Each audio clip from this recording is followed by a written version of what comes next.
মা আমেনার কোল জুড়ে মা আমেনার নয়নমণি মুহাম্মদ ইবনে আব্দুল্লাহ, সবাই বলেন সাল্লাল্লাহু আলাইহি ওয়াসাল্লাম। আল্লাহ তাআলা তাকে পৃথিবীর আঙ্গিনায় প্রেরণ করলেন। আমরা কি আরেকবার সুবহানাল্লাহ বলবো না? জন্মের পর থেকে 17 বছর মক্কার এই অসঙ্গতিগুলো তিনি দেখতে থাকলেন আর বড় হলেন, চেষ্টাও করলেন এগুলো কিভাবে নির্মূল করা যায়। ব্যক্তি চেষ্টায় তা হলো না। তিনি চিন্তা করলেন আমাকে সবাইকে সাথে নিতে হবে। এজন্য তিনি হিলফুল ফুজুল নামক একটা সংগঠন গঠন করলেন, সকল দলের সকল মতের যুবকদেরকে নিয়ে। ইহুদি খ্রিস্টান নাসারা সব যুবকদেরকে নিয়ে তিনি একটা দল গঠন করলেন। দলটার নাম হলো হিলফুল ফুজুল। 17 বছর বয়সেই দলটা তিনি গঠন করলেন। 17 বছর থেকে 40 বছর পর্যন্ত টানা 23 বছর এই দলের মাধ্যমে যুবকেরা চেষ্টা করলেন, সমাজের একটি পাপের দরজাও তারা বন্ধ করতে পারলেন না। আল্লাহর হাবিব সাল্লাল্লাহু আলাইহি ওয়াসাল্লাম তিনি মক্কার অদূরেই একটা পাহাড়টার নাম গারে হেরা জাবালে নূর। আমি যখন 2004 সালে সৌদি আরবে, তখন ওখানে আমি উঠেছিলাম। ওই গুহাটার ভিতরে বসে ওখানে 3টা পাথরের মোহনা, এই পাথরের ছিদ্র পথ দিয়ে কাবা দেখা যায়। ওখানে বসে তিনি গবেষণা করতে থাকলেন, এই দানবতার পরিবর্তে কিভাবে মানবতা সূচিত করা যায়, এই সমাজটা কিভাবে সুন্দর করা যায়, ভালো করা যায়, এই পরিকল্পনা তিনি করতে থাকলেন। এই অবস্থায় বেশ কিছুদিন চলে গেল। একদিন গভীর নীরব নিথর নিস্তব্ধ রজনী, লাইলাতুল কদর, এ রাত্রে আল্লাহ পাকের পক্ষ থেকে আদিষ্ট হয়ে হযরতে জিবরিল আমিন ওই গুহার মুখে এসে দাঁড়ালেন। ডাক দিয়ে নিলেন আমাদের প্রিয় নবীকে, ডেকে নিয়ে বললেন, রাষ্ট্র মেরামতের মহা পরিকল্পনা, আপনার যে উদ্যোগ, আল্লাহ এটা কবুল করে আপনাকে এই মানবতার জন্য নবী এবং রাসূল করে, মাখলুকাতের জন্য নবী এবং রাসূল করে আল্লাহ তাআলা রাহমাতাল্লিল আলামিন হিসেবে আপনাকে মনোনীত করবার জন্য আল্লাহ তাআলা তিনি তার পরিকল্পনা আমার মাধ্যমে জানিয়ে দিয়েছেন। আপনি পড়ুন, ইকরা বিসমি রাব্বিকাল্লাযী খালাক। তাকে ওহী দেওয়া হলো, তিনি নবুয়ত প্রাপ্ত হলেন। ওই দিন থেকে জীবনের 40টি বছর চলে গেল অতীতে। শৈশব কৈশোরের 17 বছর, যৌবনের উত্তাল তরঙ্গের 23 বছর, 40টি বছর চলে গেল। মক্কায় একটি পাপের দরজাও বন্ধ হলো না। আমার সম্মানিতা মা বোনেরা এবং আমার সম্মানিত ভাইয়েরা, 40 বছর বয়সে নবুয়ত পাওয়ার পর বিশ্বনবী কোরআনের দাওয়াত দেওয়া শুরু করলেন। মাত্র 23 বছরে মানুষের ঘরের দরজায় কড়া নেড়ে নেড়ে আল্লাহর নবী তাওহীদের বাণী প্রচার করলেন, কোরআনের দাওয়াত দিলেন, তাওহীদের দাওয়াত দিলেন। এই দাওয়াত দেওয়ার কারণে মাত্র 23 বছরে সমাজ থেকে সবগুলো পাপের দরজা যেমন বন্ধ হলো, সমাজটা আল্লাহর জান্নাতের টুকরায় পরিণত হয়ে গেল। জোরে বলেন সুবহানাল্লাহ। একটু আওয়াজ দিয়ে বলেন তো, কি দিয়া? এদিকে আওয়াজ কম। কি দিয়া? এই কোরআন দিয়া। মাত্র 23 বছরে এই সমাজ এমন ভাবে পরিবর্তন হলো, নারী নির্যাতন বন্ধ হলো, মদ জুয়া বন্ধ হলো, খুন খারাপি বন্ধ হলো, দুর্নীতি বন্ধ হলো, পাপাচার বন্ধ হলো, মানুষ খুন বন্ধ হলো। গোটা সমাজটা আল্লাহর জান্নাতের টুকরায় পরিণত হলো। আল্লাহ রাসূল সাল্লাল্লাহু আলাইহি ওয়াসাল্লাম বললেন, খায়রুল কুরুনি কারনি, সর্বশ্রেষ্ঠ যুগ হলো আমার যুগ। চিল্লায়া বলেন সুবহানাল্লাহ। এখন বলুন তো, সেই কোরআন এখন আমাদের বাড়িতে আছে না নাই? মসজিদে আছে না নাই? মাদ্রাসায় আছে না নাই? হাফেজদের সিনায় আছে না নাই? তাফসীর মাহফিলের মঞ্চে আছে না নাই? প্রত্যেক মুসলিমের ঘরে ঘরে কোরআন, মসজিদে কোরআন, মাদ্রাসায় কোরআন, হাফেজদের সিনায় কোরআন, সবার বাড়িতে কোরআন। এবার বলেন সমাজের মধ্যে পাপ আছে না নাই? খুবই ধীরে বলেন, পাশের লোক শুনলে মাইন্ড করতে পারে। এত আস্তে বলবেন শরীরে যেন দুর্বল হয়ে না যায়। বাড়িতে গিয়ে আবার স্ত্রী জিজ্ঞাসা করলে ওই দুর্বল শরীরে আর কি বলবেন? তো একটু আস্তে বলেন, সমাজের মধ্যে পাপাচার আছে না নাই? কেন আছে? What is the cause? কি কারণ? সমাজের মধ্যে কেন পাপাচার থাকলো? সবার বাড়িতে কোরআন, নামের আগের দিকে মোহাম্মদ লেখে আমরা মুসলমান মায়ের সন্তান। দেশটা স্বাধীন হয়েছে 53 বছর আগে। এটা সেই মাস, বিজয়ের মাস। 16ই ডিসেম্বর মহান বিজয় দিবস। আমার দেশের লাল সবুজের পতাকার জন্য, একটি স্বাধীন সার্বভৌম দেশের জন্য আমাদের দেশের নন্দিত মায়ের গর্বিত সন্তানেরা, বীর মুক্তিযোদ্ধারা যারা জীবন দিয়েছেন, আল্লাহ তাআলা তাদেরকে উত্তম সম্মানে পুরস্কৃত করুন। জোরে বলেন আমিন। আর যে সমস্ত বীর মুক্তিযোদ্ধারা এখনো বেঁচে আছেন, তাদের জন্য দোয়া করি, আল্লাহ জীবনের বাকি কটা দিন ইসলামের পথে তাদেরকে পরিচালিত করে ইমানের মৌত দিও। সবাই বলেন আমিন। যাদের ত্যাগ ও কোরবানির বদৌলতে আমরা লাল সবুজের পতাকা পেয়েছি, আমরা পেয়েছি একটি স্বাধীন দেশ, আল্লাহর মেহেরবানি আর তাদের রক্তের দামে যে স্বাধীনতা, যে স্বাধীন দেশ। এই স্বাধীনতার পর থেকে বিগত 53টা বছর চলে গেছে। বছরের পর বছর ক্ষমতার পালা বদল হয়েছে, এক দল গেছে আর এক দল আসছে। এই 53 বছরে যারা রাষ্ট্রীয় ক্ষমতায় গেছে সবাই মুসলিম মায়ের সন্তান। কথা ঠিক নয় কি? সবাই মুসলিম মায়ের সন্তান। রাষ্ট্র ক্ষমতায় যাওয়ার পরেও কোন মুসলিম মায়ের সন্তান আল্লাহর কোরআন দিয়ে দেশ পরিচালনা করেন নাই। আর এই কোরআন দিয়ে দেশ পরিচালনা না করবার কারণে কোন সরকারের পক্ষেই এ দেশ থেকে কোনো পাপের দরজা বন্ধ করা সম্ভব হয় নাই। এবারে শহীদ আবু সাইদ, শহীদ মুগ্ধ, শহীদ সোহাগ, যারা 1100 মায়ের কোল খালি হয়ে গেল, প্রায় তার চেয়ে বেশি ছাড়া কম না, যারা বুকের তপ্ত রক্ত জমিনে ঢেলে দিলেন, 30,000 আহত হলেন, 6,000 পঙ্গু হলেন, আর যারা প্রায় 6 শতাধিক ছাত্রছাত্রী চিরদিনের জন্য যাদের চোখ হারিয়েছেন, তারা এত ত্যাগ ও কোরবানির বদৌলতে যে দেশটা স্বাধীন হলো দ্বিতীয়বার। এইবার একটা সুযোগ এসেছে আল্লাহর কোরআনের সমাজ গড়ার, ঠিক নয় কি? সম্মানিত ভাইয়েরা, এই সুযোগটা যদি আমরা কাজে লাগাতে পারি তাহলে উলাইকা হুমুল মুফলিহুন, তারা সফল কাম।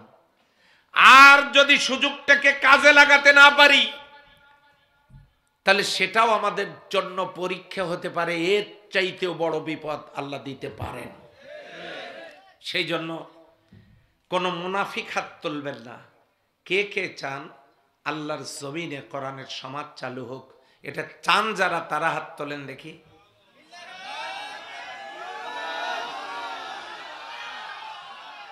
আল্লাহ কবুল করুক, বলেন আমিন। আল্লাহ কবুল করুন, সবাই বলেন আমিন। সম্মানিত ভাইরা, আসলে এখন আমার মনটা ভালো হইল। এতক্ষণ ভালো ছিল না, এখন ভালো হয়েছে। এই যে আপনারা সিদ্ধান্ত নিয়েছেন, আপনারা চান আল্লাহর জমিনে কোরআনের সমাজ চালু হোক, সত্যি মন থেকে চান তো? তাহলে আজকে আলোচনা করে মজা পাবো, শেষ পর্যন্ত থাকবো ইনশাল্লাহ। আর আমি ওই এলাকার মানুষ, আমার বাড়ির পশ্চিম পাশেই শহীদ আবু সাইদ, আমার বাড়ির পশ্চিম পাশেই শহীদ আবু সাইদের পীরগঞ্জ, সেখানেই তো আমার বাসা। আমার বাসার পূর্ব পাশেই শহীদ সোহাগ, দুইজন সেখানে এই চলমান আন্দোলনে যারা জীবন দিয়েছে, দুইজন চোখ হারিয়েছেন, কয়েকজন পঙ্গু। তা আল্লাহ তাআলা অসুস্থদেরকে সুস্থতার নিয়ামত দান করুন। আর যারা এই পরিবেশ তৈরির জন্য জীবন দিয়েছেন, আল্লাহ তাআলা তাদেরকে শাহাদাতের মর্যাদা নসিব করুন। সম্মানিত হাজিরিন, বাইরে আর কথা নয়, আমরা যেহেতু চেয়েছি আল কোরআনের একটা সুন্দর সমাজ, যে কোরআন দিয়ে বিশ্বনবী একটা সমাজ গড়েছিলেন যেটা জান্নাতের টুকরা, পৃথিবীর শ্রেষ্ঠ সমাজ চালু হয়েছিল কোরআন দিয়ে 23 বছরে। আমরা এই নিয়ত করে আজকে আলোচনা শুনবো, এমন একটা সমাজ আমরা চাই না চাই না?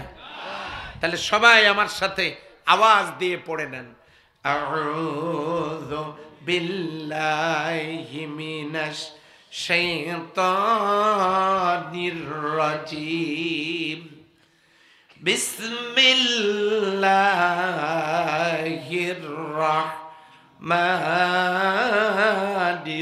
রাহিম।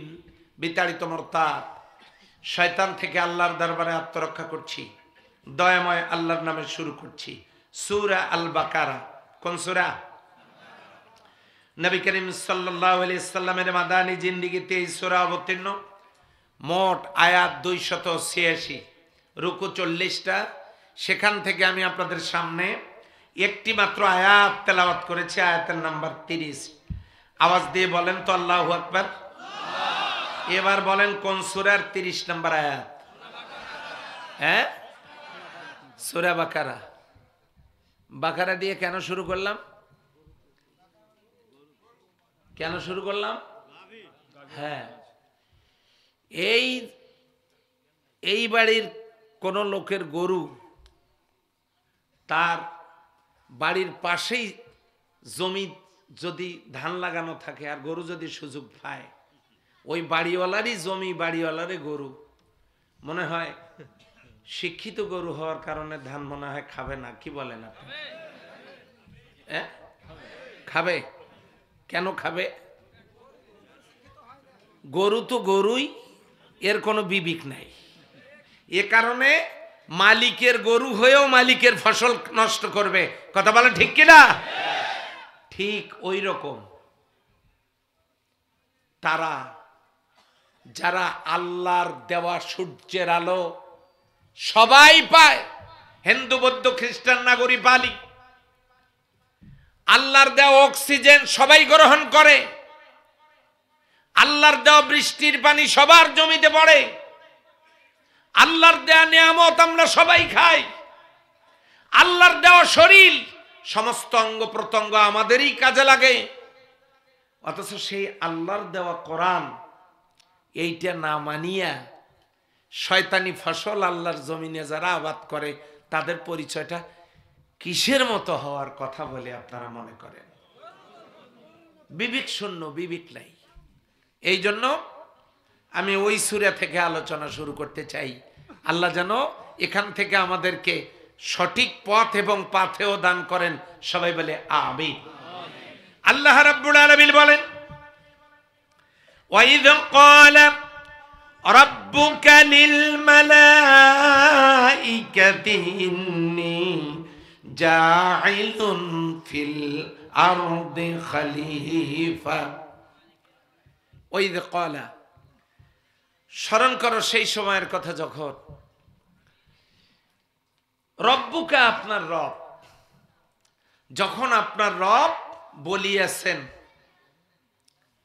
লিল মালাইকাতি, ফেরেশতাদের উদ্দেশ্যে যখন আল্লাহ বলিয়াছেন, ইন্নী, নিশ্চয় আমি, জাইলুন, সৃষ্টিকারী, ফিল আরদে, জমিনে, খলিফা, প্রতিনিধি, আমি জমিনে প্রতিনিধি, সৃষ্টিকারী, এরকম একটা কাজের উদ্যোগ আমি গ্রহণকারী। এই কথা আল্লাহ ফেরেশতাদেরকে বললেন। ক্বালু,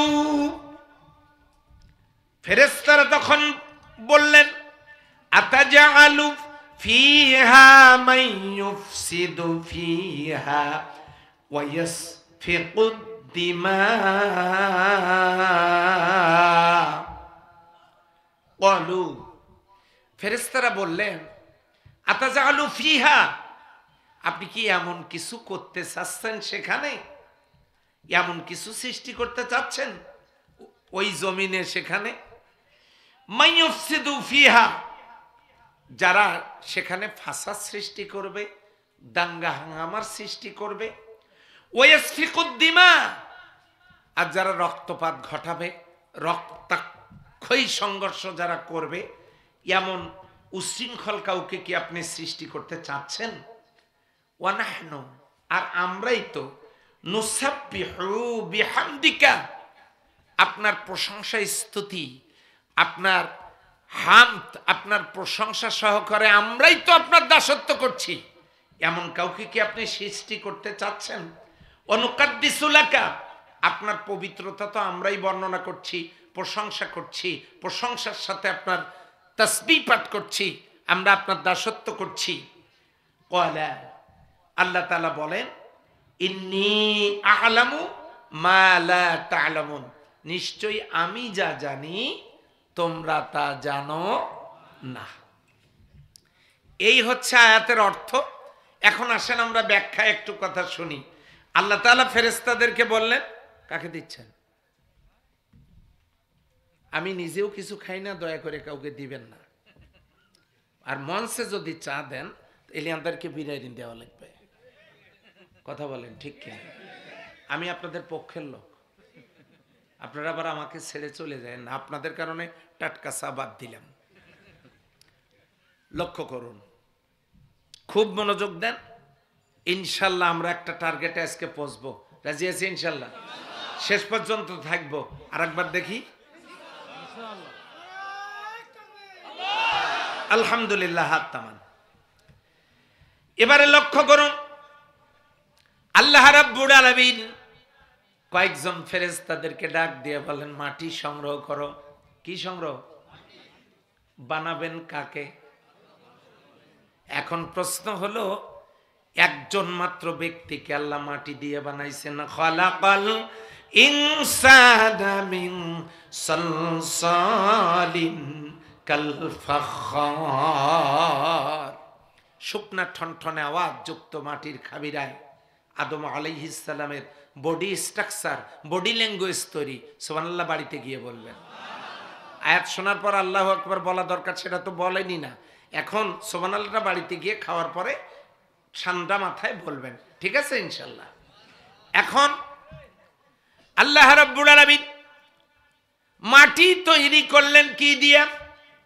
silicon, aluminium, potassium, magnesium, hydrogen, nitrogen, calcium, লোহা, এই 10টা জিনিস, 10টা উপাদানে আল্লাহ তাআলা মাটি বানালেন। সুবহানাল্লাহ বলবেন না?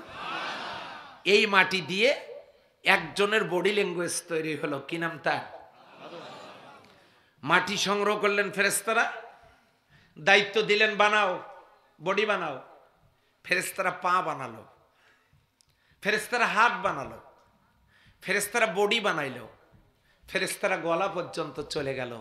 আল্লাহ বলেন স্টপ। এতটুকু বানানোর পর আল্লাহ রাব্বুল আলামিন জানায় দিলেন, ও ফেরেশতারা,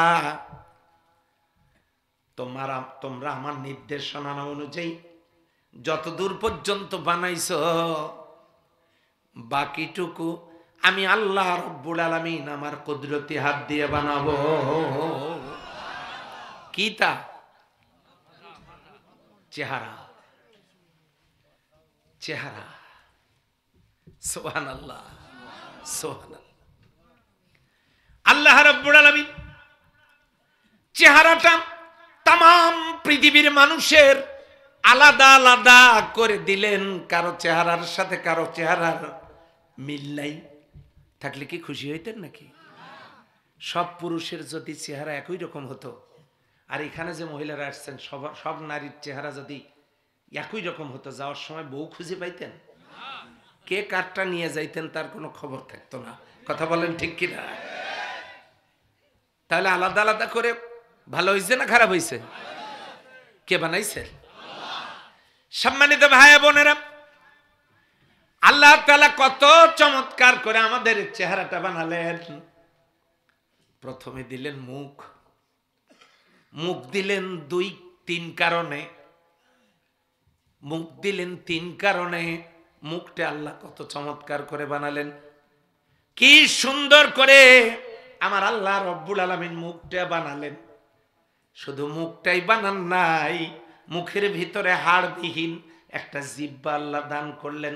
গোটা শরীরেই কম বেশি হাড় আছে, কিন্তু একটা অঙ্গে হাড় নাই, সেইটা হলো জিহ্বা। তার মানে হলো এই কোমল জিহ্বা দিয়া মানুষকে কখনো তুমি শক্ত কথা বলবা না, নরম কথা বলবা। আর এই জিহ্বাতে দিলেন পানি, এই পানিগুলো কালি। জিহ্বা হলো কলম, জিহ্বা নামক কলম দিয়া আর জিহ্বার পানি দিয়া পৃথিবী হলো একটা খাতা, একটা কাগজ। এই কাগজের উপরে এমন কিছু আপনি লিখে যাবেন, এমন কিছু বলে যাবেন, আপনি যেদিন থাকবেন না আপনার কথাগুলো আপনার জন্য নাজাতের ফয়সালা হয়ে যাবে। এই কমল জিহ্বা ৯৫০০-এর উপর স্বাদ দিয়া আল্লাহ জিহ্বাটা বানাইছেন। সুবহানাল্লাহ বলেন। আমার ভাইরা, এই জিহ্বা দিলেন, চতুর্পাশে দিলেন খাবারের জন্য দাঁত, এই দাঁতগুলো আল্লাহ দিলেন। মুখ দিলেন খাবারের জন্য। আপনি হাত দিয়ে হাঁটবেন নাকি পা দিয়ে? তো সুবাসন কেন? কি দিয়ে হাঁটবেন? পা দিয়ে হাঁটবেন। হাত দিয়ে উপার্জন করবেন, হাঁটার জন্য পা দিলেন দুইটা, আর ইনকামের জন্য উপার্জন করার জন্য হাত দিলেন দুইটা, মুখ দিলেন একটা। সুবহানাল্লাহ থাক। দুই হাত দিয়ে ইনকাম করবেন, একটা মুখ দিয়ে খাবেন। ও বান্দা, তোমার অভাব হবে না, একটা হাতের খাবার সব সময় রিজার্ভ থাকবে। এটা মুখ দিয়ে খাবেন। মুখের কাজ ১ নাম্বার খাওয়া, ২ নাম্বার তাসবিহ তাহলিল করা, আল্লাহর নামের তাসবিহ করা। একটা হলো হালাল খাবার খাওয়া, মুখের কাজ আল্লাহর তাসবিহ করা, মুখের কাজ। ৩ নাম্বার মুখের কাজ হলো এই মুখ দিয়ে অশ্লীল কথা বের করা যাবে না। কারণ হলো যে মুখ দিয়ে আল্লাহর নামের তাসবিহ করা হয়, আল্লাহর কথা বলা হয়, এই মুখ দিয়ে যেমন হারাম কিছু ঢুকানো যাবে না, এই মুখ দিয়া অশ্লীল বাক্য তেমনি বের করা যাবে না। আওয়াজ দিয়ে বলেন ঠিক না বেঠিক? এবারে খাবেন, কি খাবেন? গোশত। ৩৪ রকমের গোশত আল্লাহ হালাল করে দিয়েছেন। গোশত খাবেন না মাছ খাবেন? ৪৫০ রকমের মাছ আল্লাহ হালাল করে দিয়েছেন। গোশত খাবেন না, মাছ খাবেন না। ডিম খাবেন? কয়েক প্রকারের ডিম হালাল। মুরগির ডিম, কবুতরের ডিম, এরপরে মাছের ডিম, তারপরে আবার হাঁসের ডিম, কয়েক প্রকারের ডিম হালাল আল্লাহ তাআলা করে দিয়েছেন। ডিম খাবেন না, সবজি খান। কত রকমের সবজি আল্লাহ দিয়েছেন।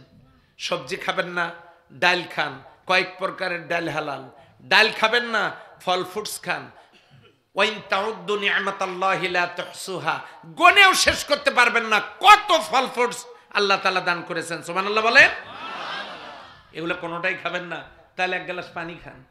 যদি বলেন না পানি খাবো না, পানির মধ্যে মিনারেল ওয়াটারের মধ্যে ভেজাল আছে, আল্লাহ বলেন ঠিক আছে, ওটাও খাওয়ার দরকার নাই। আমি আল্লাহ নিজে আমার কুদরত দিয়া নারিকেল গাছের ডাবের ভিতরে আমি পানি মিনারেল ওয়াটার বানায় রেখেছি, বান্দা ওইটা খাও, কোনো ভেজাল নাই। খাবারের ব্যবস্থা আল্লাহ করছেন না করেন নাই? খাবারের ব্যবস্থা আল্লাহ রাব্বুল আলামিন করেছেন, কিন্তু এই খাবার আমরা খাই। আল্লাহ কোরআনে আয়াত জানায় দিলেন, ওয়ামা মিন দাব্বাতিন ফিল আরদি ইল্লা আলাল্লাহি রিজকুহা। এই পৃথিবীতে বিচরণশীল যত প্রাণী সবার রিজিকের দায়িত্ব কার? বলেন তো কার? হযরতে সুলাইমান আলাইহিস সালাম জলিলুল কদর একজন পয়গম্বর, আল্লাহর নবী। তিনি আল্লাহর কাছে একদিন দরখাস্ত করলেন, আল্লাহ, ক্ষমতার দিক থেকে এমন ক্ষমতা তুমি আমাকে দিয়েছো, মেশিন লাগে না, ব্যাটারি কেনা লাগে না, চার্জ দেওয়া লাগে না, একটা তক্তার উপরে উঠে বসলেই এই তক্তা আমাকে গোটা দুনিয়ায় ঘোরায়, গোটা দুনিয়ায় পরিভ্রমণ করায়। এমন পাওয়ার আমার, এমন ক্ষমতা আমার, টাকা পয়সার অভাব নাই, রাজত্বেরও আমার কোনো কমতি নাই, ধন সম্পত্তির অভাব নাই। আপনি একটা বার যদি আমাকে আপনার সৃষ্টি রাজ্যের সকলকে একটা সন্ধ্যা খাওয়ানোর যদি সুযোগ দিতেন, আমি বড় খুশি হইতাম। দরখাস্ত কার? দরখাস্ত বলে আল্লাহ। দরখাস্ত কার? সুলাইমান আলাইহিস সালামের কাছে। সুলাইমান আলাইহিস সালামের কার কাছে? আল্লাহর কাছে দরখাস্ত করলেন। আল্লাহ বলেন, এ দায়িত্ব তোমার না সুলাইমান। ইন্না রাব্বি ইয়াবসুতুর রিজকাল লিমান ইয়াশা।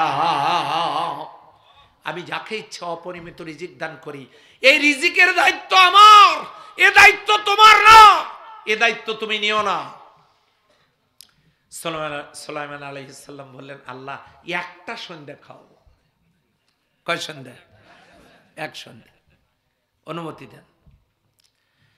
ঠিক আছে, খাওয়াতে চাচ্ছ, খাওয়াও, প্রস্তুতি নাও। তোমার রাজ্যে কত রকমের খাবারের ব্যবস্থা তুমি করো, করো। সুলাইমান আলাইহিস সালাম দ্বিতীয় দরখাস্ত পেশ করলেন। সেই দরখাস্ত হলো, আল্লাহ,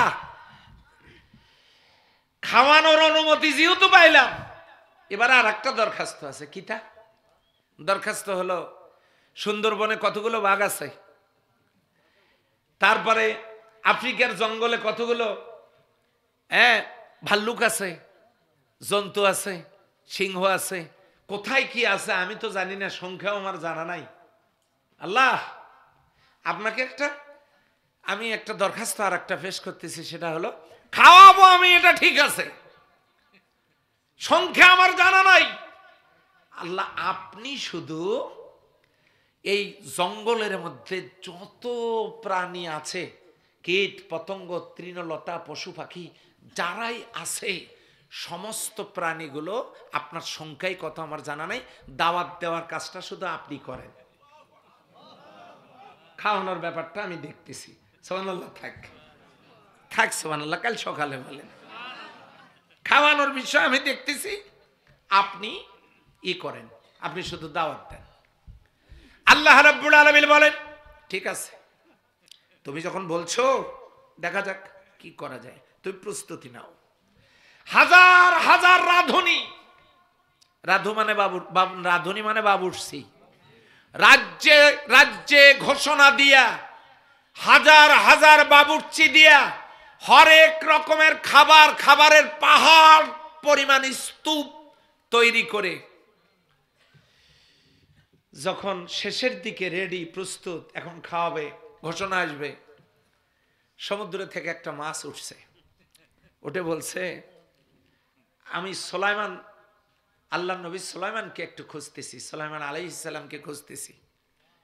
তারপরে বলছে যে, হ্যাঁ তুমি বলো। আমি সুলাইমান বলছি, কি তোমার সমস্যা কি? কথা, আমার আল্লাহ আমাকে দিনে 3 বার খাওয়ান।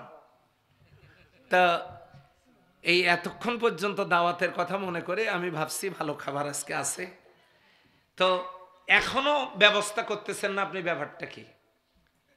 একটু অপেক্ষা করেন, আমাদের সব রেডি হয়ে গেছে, এখন খাবে না, তুমি খাবা এখন। ব্যাস কিছুক্ষণের মধ্যে রেডি। খাবারের ঘোষণা আসার সাথে সাথে এই মাছটা সমস্ত খাবারগুলো একাই খেয়ে ফেলেছে।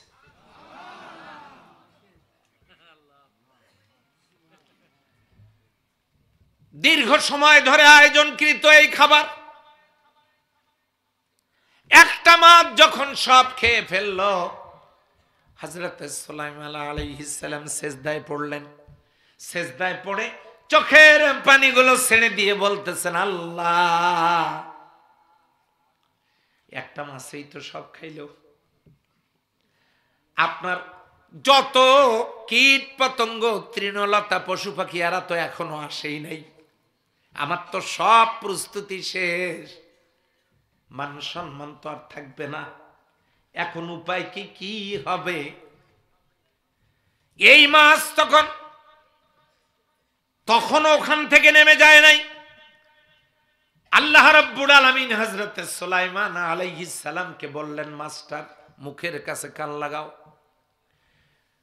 হযরত সুলাইমান আলাইহিস সালামকে আল্লাহ মুআজ্জাজা দিয়েছেন, তিনি সকল প্রাণীর ভাষা বুঝতেন। সুলাইমান আলাইহিস সালাম যখন কান লাগালেন, কান লাগানোর পর তিনি শুনতে পেলেন, আমার আল্লাহ যখন আমাকে খাওয়ান, আমাকে 3 লোকমা খাওয়ান। আজকে একটা লোকমা খাওয়ার সাথে সাথে, ও সুলাইমান, একটা লোকমা খাবার সাথে সাথে আপনার সব খাবার শেষ, আরো তো 2টা লোকমা বাকি। আমাকে তাড়াতাড়ি করে 2 লোকমার ব্যবস্থা করেন। হযরত সুলাইমান আলাইহিস সালাম আবার সিজদায় পড়ে বলতেছে যে, আল্লাহ, এইটার কাছেই তো আর মান সম্মান নাই, বাকিগুলো আসলে কি হবে? ও আল্লাহ, সিজদায় পড়ে কাঁদি আর আপনার কাছে দরখাস্ত করি, আপনি বাকি প্রাণীগুলোকে বলে দেন তারা যেন আর এখানে না আসে। তাদের খাবারের ব্যবস্থা দয়া করে আপনি করেন, এখানে যেন না আসে। মান সম্মান তো নাই, একদম সব শেষ হয়ে যাবে। আমার এত পাওয়ার, এত ক্ষমতা। হ্যাঁ, দেখছেন না কিছুদিন আগে পাওয়ার দেখেন নাই? সেই সময় মশারও পাওয়ার বেড়ে গেছিল। একদিন দেখি একটা মশা কয়েলের ওপর বসে আছে।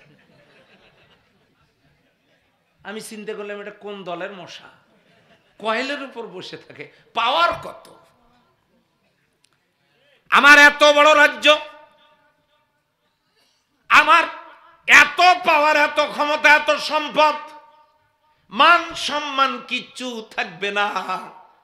আপনি পশু প্রাণীগুলোকে বলে দেন তারা যেন এদিকে না আসে।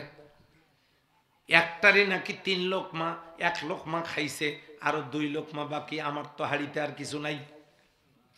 সম্মানিত ভাইরা, এরপর মাছটা বলেন, ওগো আল্লাহর নবী সুলাইমান, আমি 3 লোকমা করে খাই, আমাকে আল্লাহ 3 বার খাওয়ান, তার মধ্যে একবারের খাবারে 3 লোকমা দেন।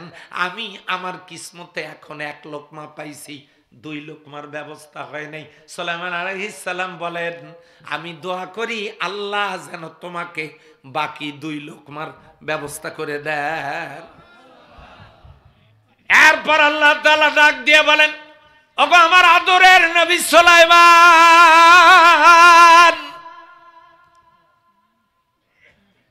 তুমি পারবা না। তোমাকে আমি বলেছিলাম রিজিকের দায়িত্ব আমার। ওয়ামা মিন দাব্বাতিন ফিল আরদি ইল্লা আলাল্লাহি রিজকুহা। এই দুনিয়াতে বিচরণশীল সমস্ত সকল প্রাণীর রিজিকের দায়িত্ব আমার। ও দায়িত্ব আমার সুলাইমান, তুমি এটা নিও না, কিন্তু তুমি এটা নিয়েছো। আমি একটাকে পাঠাইছিলাম তোমার আয়োজনের খবর দেখার জন্য, তাতেই তুমি অপারগ হয়ে পড়লা। আমি জানি তুমি পারবা না, এই জন্য কীট পতঙ্গ, তৃণলতা, আমার সকল প্রাণীগুলোকে আমি দাওয়াতেই দেই নাই। সুবহানাল্লাহ। থাক আস্তে, আমি আল্লাহ দাওয়াতেই দেই নাই ওদেরকে যে সুলাইমান আলাইহিস সালামের বাড়িতে খাবার আছে, তোমরা যাও। আমি দাওয়াত দিলে না যাইতো। আমি তো জানি তুমি একটাকেই খাইতে দিতে পারবা না। আরেকবার বলেন সুবহানাল্লাহ। রিজিকের মালিক কে? আল্লাহ। এই চেহারা মোবারক তার কুদরত দিয়ে বানাইছেন। প্রথমে দিলেন মুখ, আপনি খাবেন। খাবারের মধ্যে ফরজ 4টা। খাবার হালাল হতে হবে, বিসমিল্লাহ বলে শুরু করতে হবে, ডান পাশ থেকে শুরু করতে হবে, খাবার শেষে আলহামদুলিল্লাহ বলতে হবে। খান, মুখ একটা, দুই পা দিয়ে হাঁটবেন, দুই হাত দিয়ে ইনকাম করবেন, একটা মুখ দিয়ে খাবেন। তার উপরে দিয়েছেন নাক, কি দিয়েছেন? অক্সিজেন নিয়ে বেঁচে থাকবেন। এই অক্সিজেন, বিশুদ্ধ অক্সিজেন যাতে ফুসফুসের মধ্যে যায়। আমার আল্লাহ রব্বুল আলামিন নাকের ভিতরে নরম কোমল মসৃণ লোম দিয়েছেন, ওই লোমে আঠালো পদার্থ দিয়েছেন। অক্সিজেন গ্রহণ করার সময় ময়লাটা, খড়কুটাটা নাকের ভিতরে আটকে যায়, বিশুদ্ধ অক্সিজেনটা আল্লাহর বান্দা বান্দির শরীরে গিয়ে পৌঁছে যায়। এই অক্সিজেন প্রতিদিন একটা মানুষকে বাঁচায় রাখতে 16 কেজি অক্সিজেনের প্রয়োজন। আমিনুরুল আমিনকে আজকে আল্লাহ বাঁচায় রেখেছেন 16 কেজি অক্সিজেন দিয়া। 1 কেজি অক্সিজেনের দাম 250 টাকা, 16 কেজি অক্সিজেনের দাম 4000 টাকা। আজকের দিনটা একজন মানুষকে বাঁচায় রাখতে আমার আল্লাহর 4000 টাকার অক্সিজেন বিনামূল্যে দিতে হয়েছে। বলেন সুবহানাল্লাহ। মুখ দিলেন খাওয়ার জন্য, নাক দিলেন অক্সিজেন গ্রহণ করার জন্য, তার উপরেই আমার আল্লাহ সুন্দর সুন্দর দুইটা চোখ দিয়েছেন। কি সুন্দর সুন্দর দুইটা চোখ। কারো কারো চোখ টানা টানা, হ্যাঁ, কারো কারো চোখগুলো দেখতে একটু বড়, কি ভালো লাগে, হ্যাঁ। চোখের তারায় কেউ কেউ তো হারিয়ে যায়, কথা ঠিক না বেঠি? আপনাদের এদিকে অবশ্য হারায় না। এই চোখের চাহনি যে কতজনকে ক্রাশ করে, হ্যাঁ। এই জন্য খুব সুন্দর চোখ দিয়েছেন, এমন অটো সার্কিট ক্যামেরা ভিতরে সেট করে দিয়েছেন ভাই, হ্যাঁ। পড়ে না চোখের, ওমা গানও মুখস্থ আছে। কি যে চোখ আল্লাহ দিয়েছে। সম্মানিত ভাইয়েরা, আমার মা বোনেরা, এই চোখ যে আল্লাহ রব্বুল আলামিন দান করলেন, এবারে কান লাগান। এই চোখের দিকটা কালকে একটু আয়না নিয়ে তাকায় দেখবেন। চোখের যে পলক, উপরের পলকগুলো উপরের দিকে ভাঁজ করে দেয়া, নিচের পলকগুলো নিচের দিকে দেয়া, আর চোখের মধ্যে পানি দেয়া। পৃথিবীতে কোনো গোশতের টুকরা পানির মধ্যে থাকলে এটা পচে যাবে, অথচ সারাটা জীবন চোখের মধ্যে পানি, এই চোখটা পচে না। এমন একটা কেমিক্যাল দিয়া আল্লাহ রব্বুল আলামিন এই চোখের পানিটাকে রেখে দিয়েছেন। আবার চোখের মধ্যে কোনো কিছু যাতে উপর থেকে ঢুকতে না পারে, উপরের লোমগুলো, উপরের চোখের পলকগুলো উপর পাশে ভাঁজ দেয়া, ওই জায়গায় যেন আটকে যায়। আবার যদি সাইড থেকে কোনোটা এসে চোখের ভিতরে ঢুকে যায়, পানির ভিতরে, চোখের ভিতরের পানিতে সাঁতার কাটতে কাটতে চোখের এই পলক দিয়ে যখন চাপ দেয়, ওই পানির সাথে ভেসে এই খড়কুটাটা নিচের দিকে যখন চলে আসে, নিচের পলকগুলো নিচের দিকে পিছলা হওয়ার কারণে নিচের দিকে পড়ে যায়। এমন সুন্দর করে চোখগুলো আওয়াজ দিয়ে বলেন, কে বানাইছে? কেন বানালেন? আল্লাহ বলেন, মা তারা ফি খালকির রহমানি মিন তাফাউত ফারজিল বাসারা হাল তারা মিন ফুতুর। বান্দারে, তোমার চোখ ফেরাও, তোমার চোখ দিয়া চতুর্দিকে তুমি তাকাও, দয়াময় আল্লাহর সৃষ্টিতে কোথাও কোনো ত্রুটি বিচ্যুতি পাও কিনা। তোমার চোখ তোমার কাছে ফিরে আসবে এবং বলবে, সুম্মারজিল বাসারা কাররাতাইনি ইয়ানকালিবু ইলাইকাল বাসারু খাসিয়াও ওয়া হুয়া হাসির। তোমার চোখ তোমার দিকে এসে রিপোর্ট করবে, ও আল্লাহ, তোমার সৃষ্টিতে কোথাও কোনো ত্রুটি বিচ্যুতি নাই। সুবহানাল্লাহ বলবেন না? এবারে আসেন, পা দিলেন হাঁটার জন্য, হাত দিলেন ধরার জন্য, ইনকামের জন্য, যোগ্যতা অর্জন করার জন্য, চাকরি করা, ব্যবসা করা, ওজন করা, লেখাপড়া করার জন্য দিলেন হাত, রুজি রিজিক আসবে, মুখ দিলেন একটা, অভাব হবে না। অক্সিজেন দিলেন বিনামূল্যে, খেয়ে বেঁচে, অক্সিজেন নিয়ে বেঁচে থাকলাম, চোখ দিয়ে দেখলাম। আল্লাহ তাআলা বলেন, বান্দারে ভালো যদি লাগে এগুলো দেখার পর, তাহলে তুমি তোমার এই খোলা কপালটা দিয়া দৈনিক 5 বার তুমি আমারে সিজদা দিবা। ইয়া আইয়ুহাল্লাযীনা আমানু রুকউ ওয়াসজুদু ওয়া'বুদু রাব্বাকুম ওয়াফআলুল খায়রা লাআল্লাকুম তুফলিহুন। যদি ভালো লাগে বান্দা, এই কপালটা দিয়া তুই আমারে সিজদা দিবি। অথচ আল্লাহর দেয়া পা দিয়ে আল্লাহর জমিনে চলাফেরা করে, আল্লাহর দেয়া হাত দিয়ে ইনকাম করে, লেখাপড়া শিখে মানুষ হয়, আল্লাহর দেয়া হাত দিয়ে ব্যবসা করে, চাকরি করে, এত কিছু করে, আল্লাহর দেয়া মুখ দিয়ে আল্লাহর নিয়ামত খায়, আল্লাহর দেওয়া বিনামূল্যের অক্সিজেন নিয়ে বেঁচে থাকে, আল্লাহর দেওয়া চোখ দিয়ে দেখে, অথচ আজান হলে মসজিদে যায় না। এমন সিটার আমাদের দেশে আছে না নাই? এদিকে নাই না, এই দিকে নাই রে, নাই রে, নাই রে, আছে? তাহলে আল্লাহর সাথে এই সিটেরি করলে আল্লাহ ধরবেন না? তাহলে এবার বলুন, একটু কালিমা পড়েন, লা ইলাহা ইল্লাল্লাহ।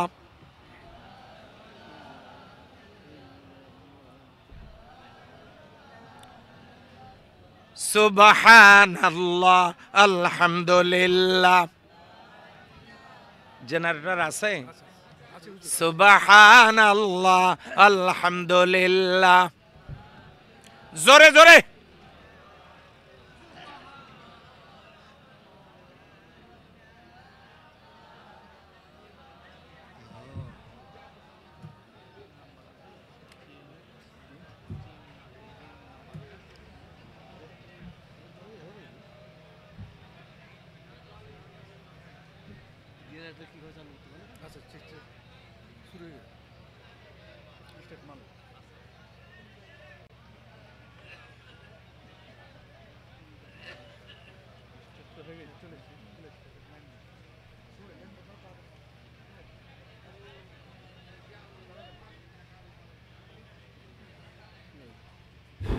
এই সুযোগে কিছু লোক যারা খুবই চালাক, তাহারা চলিয়ে গিয়েছেন, দুনিয়ার কেউ না দেখলেও আওয়াজ দিয়ে বলেন, কে দেখেছেন? দয়া করে ফিরে আসুন। কোরআনের মাহফিল বিনা কারণে ত্যাগ করা জায়েজ নাই, হারাম। দলিল নেন। অকাল রাসূল ইয়া রাব্বি ইন্না কওমি ইত্তাখাযু হাযাল কুরআনা মাহজুরা।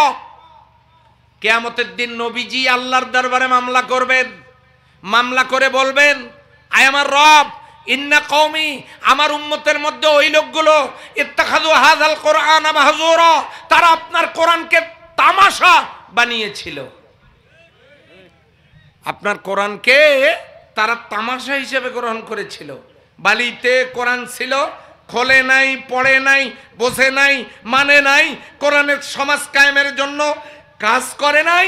তাফসির মাহফিল চলছিল, যায় নাই, বসে নাই, শোনে নাই, থাকে নাই, ইচ্ছা মতো আসছে, ইচ্ছা মতো চলে গেছে, কোনো তোয়াক্কা করে নাই। তারা কোরআনকে তামাশা হিসেবে গ্রহণ করেছিল। আমি নবী আজকে তাদের বিরুদ্ধে মামলা দিলাম। আল্লাহ রাসূল সাল্লাল্লাহু আলাইহি সাল্লাম যদি কিয়ামতে মামলা দেন, এমন কোন উকিল কি সঙ্গে নিয়ে যাবেন ওই মামলা খারিজ করতে পারবে? অতএব যারা মাইকের আওয়াজ পাচ্ছেন ফিরে আসেন, এই তাফসীর আগামীকালকে হবে না, অতএব চলে আসুন। আমি যদি শত শত কিলোমিটার দূর থেকে এসে আপনাদের সামনে সময় দিতে পারি এই ঘন গাঢ় কুয়াশার ভিতরে, তাহলে আপনি এখানেই বাড়ি, এলাকায় বাড়ি, আপনি চলে যাবেন, বিবেককে প্রশ্ন করুন আপনি কতটা ভালো কাজ করতেছেন।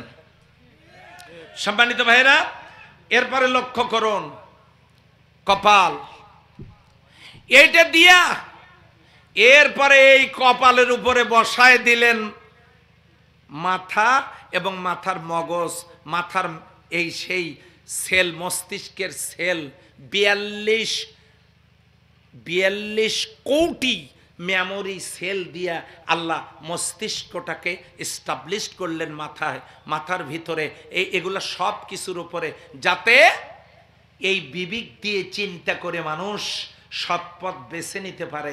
আর এটা করে দিয়ে আল্লাহ গোটা মুখমণ্ডলটাকে এয়ার কন্ডিশন বানায় দিলেন। শীতের দিনে খোলা রাখলেও শীত লাগে না, গরমের দিনেও গরম লাগে না, যাতে আল্লাহর বান্দারা মুখ দিয়ে খেতে পারে, নাক দিয়ে অক্সিজেন নিতে পারে, চোখ দিয়ে দেখতে পারে, কপাল দিয়ে আল্লাহকে সেজদা দিতে পারে। মুখমণ্ডলটাকে আল্লাহ এয়ার কন্ডিশন বানালেন, শীতের দিনেও শীত লাগে না। আস্তে করে বলেন তো, কথা ঠিক নয় কি? কে করেছেন এইটা? সম্মানিত ভাইরা, হাতের হাত মুজে, পায়ের পা মুজে আছে, বলেন তো চোখের কি মুজে আছে? চোখ মুজে আছে নাকি? নাই। তাহলে এগুলো অটোমেটিক যেখানে যেরকম দরকার এগুলো করে দিয়েছেন কে? এখন আসে, এইটা করে দেওয়ার পর আল্লাহ রাব্বুল আলামিন জানায় দিলেন, ও মানুষেরা রে, তোমাদেরকে আমি মাটি দিয়ে বানাই নাই, তবে কি দিয়ে বানাইছি? ওয়ালাকাদ খলাকনাল ইনসানা মিন সুলালাতিন মিন তিন। বাকি মানুষগুলোকে আমি বানাইছি মাটির সার নির্যাস থেকে। কেন বানাইলাম এই মানুষগুলোকে? আমি কেন বানাইলাম? ওয়ামা খলাকতুল জিন্না ওয়াল ইনসা ইল্লা লিয়াবুদুন। এই মানুষগুলোকে আমি বানাইছি আমার দাসত্ব করার জন্য, আমার গোলামি করার জন্য আমি মানুষগুলোকে বানাইছি। চিল্লায়া বলেন সুবহানাল্লাহ। এখন আসেন, যে আয়াত তেলাওয়াত করেছি ওই পর্যন্ত, এখানে এসে আমরা একটু থামি। আল্লাহ আমাদেরকে সৃষ্টি করেছেন কি জন্য? দাসত্বের জন্য, গোলামির জন্য, ইবাদতের জন্য আল্লাহ বানাইছেন। এখন আসেন সূরা বাকারার 30 নম্বর আয়াতটার দিকে লক্ষ্য করুন। আল্লাহ বলেন, ওয়া ইযা ক্বালা রাব্বুকা লিল মালাইকাতি ইন্নী জাইলুন ফিল আরদি খলিফা। স্মরণ করো সেই সময়ের কথা যখন আল্লাহ রাব্বুল আলামিন ফেরেশতাদেরকে বলেছিলেন, ইন্নী জাইলুন ফিল আরদি খলিফা, ইন্নী নিশ্চয় আমি জাইলুন সৃষ্টিকারী, ফিল আরদি জমিনে খলিফা প্রতিনিধি, জমিনে সৃষ্টিকারী। তার মানে আমি জমিনে প্রতিনিধি নিযুক্ত করতেছি। সুবহানাল্লাহ, করছি। এই প্রতিনিধির ব্যাপারে কলু, তারা বলল, আতাজা আলু, এমন কাউকে ফিহা বানাবেন নাকি সেখানে, মাইয়াফসিদু, যে ফাসাদ সৃষ্টি করবে, ফিহা উহাতে সন্ত্রাস করবে, মারামারি করবে, ওয়াসফিকুদ্দিমা, রক্তারক্তি করবে, দাঙ্গা হাঙ্গামার সৃষ্টি করবে, ওয়ানাহনু, আমরাই তো নুসাব্বিহু, তাসবিহ করছি, বিহামদিকা, আপনার প্রশংসা সহকারে, অনুকাদ্দিসু লাকা, আপনার পবিত্রতা বর্ণনা করছি।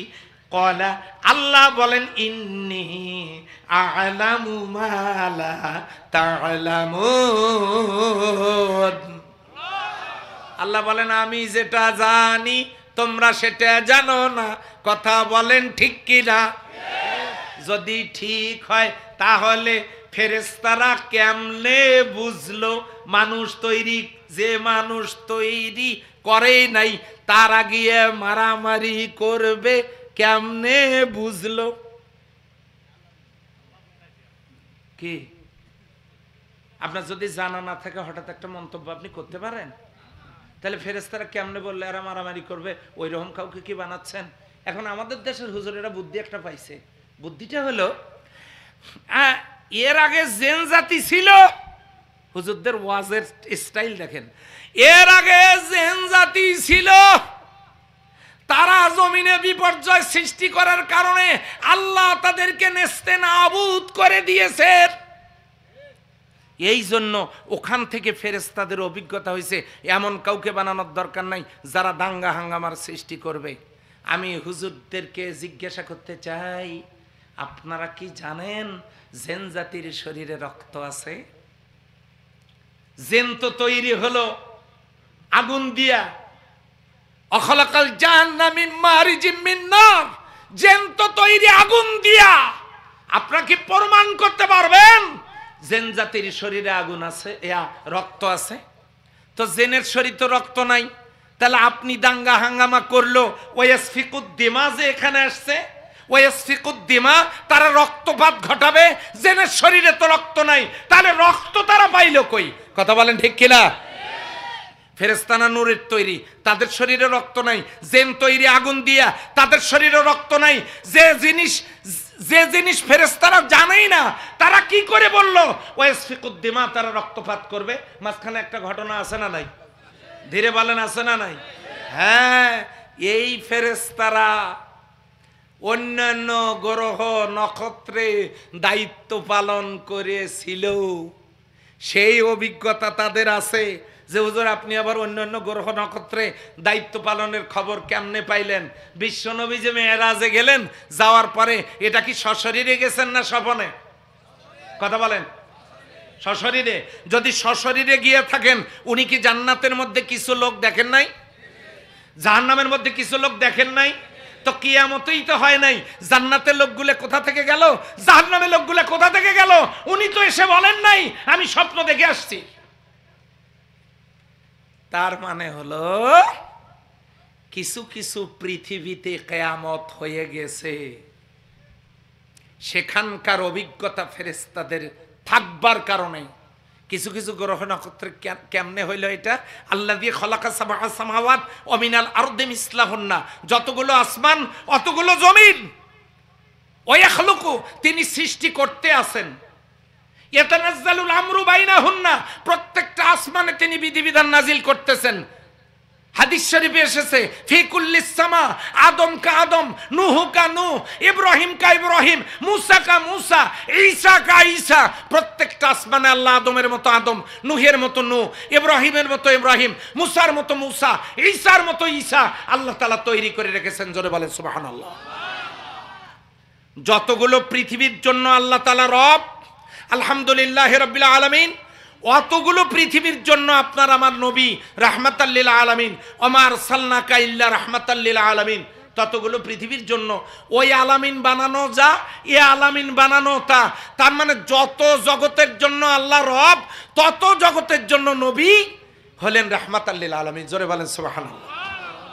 যাই হোক, এটা নিয়ে হাই থটফুল ম্যাটার, অন্য জায়গায় সেমিনারে আমি কথা বলেছি, কথা আমি বলি, এর জন্য দলিল কোরআনের ভিতরেই আছে, কিন্তু আমরা খুঁজে দেখি না। আমরা আন্দাজি একটা কথা বলে ফেলি, সেটা হলো ওই ফেরেশতারা ওই দেখেছে জেনারা গন্ডগোল করেছে, এই কারণে আল্লাহ সৃষ্টি করতে নিষেধ করছে। আপনি চিন্তা করে দেখেন, ওখানে তেমা শব্দ দ্বারা রক্ত, এই রক্ত তো জিনদের শরীরে নাই, এটা আল্লাহ ব্যবহার করলেন কেন? আর ফেরেশতারা এইটা বলল কেন? সম্মানিত ভাইরা, আমরা ওই দিকে যাব না, এখন আসুন কলু। ফেরেশতারা বলল আতাজালু, আপনি এমন কিছু বানাবেন, ফিহা উহাতে, মাইয়াফসিদু, যারা ফাসাদ সৃষ্টি করবে, ফিহা উহাতে, ওয়াসফিকুদ্দিমা, ওখানে তারা রক্তারক্তি করবে, দাঙ্গা হাঙ্গামার সৃষ্টি করবে। ওয়ানাহনু, আমরাই তো, নুসাব্বিহু, তাসবিহ পড়ছি, বিহামদিকা, প্রশংসা সহকারে, অনুকাদ্দিসুলাকা, আপনার পবিত্রতা বর্ণনা করতেছে। অর্থাৎ আমরাই তো যথেষ্ট, নতুন কাউকে সৃষ্টি করার দরকার নাই, আমরাই যথেষ্ট, আমরাই তো তাসবিহ তাহলিল করতেছি, ওগুলো বানাবার দরকার কি? এই কথা বলেছিল কারা? কাকে? আল্লাহ জবাবে কি বলেছেন? ইন্নী আলামু মা লা তা'লামুন, আমি যা জানি তোমরা তা জানো না।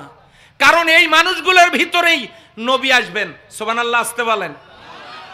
নবী আসছেন না আসেন নাই?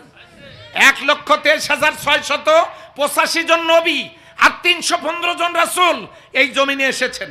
1,23,685 জন নবী, 315 জন রাসূল এই পৃথিবীতে এসেছেন।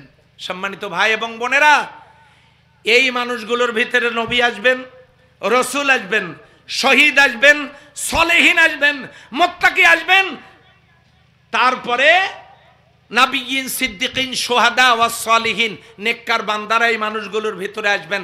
আল্লাহ বলেন ইন্নী আলামু মা লা তা'লামুন, আমি যেটা জানি তোমরা সেইটা জানো না।